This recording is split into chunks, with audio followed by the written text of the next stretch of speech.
একসময় সংসার জীবনে খুবই প্রয়োজনীয় ছিল বাঁশ-বেতের এই কুটির শিল্পগুলো।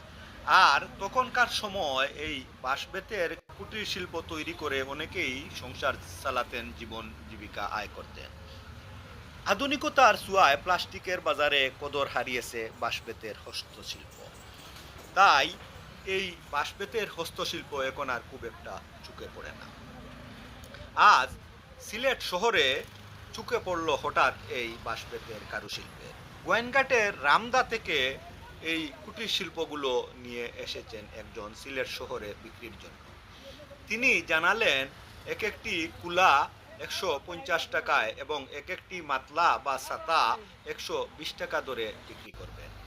তিনি জানালেন, এই পণ্যগুলো সিলেটে নিয়ে এসেছেন বিক্রির জন্য এবং তিনি এ থেকে আয় করতে চান এবং এ নিয়েই তার সংসার চলে।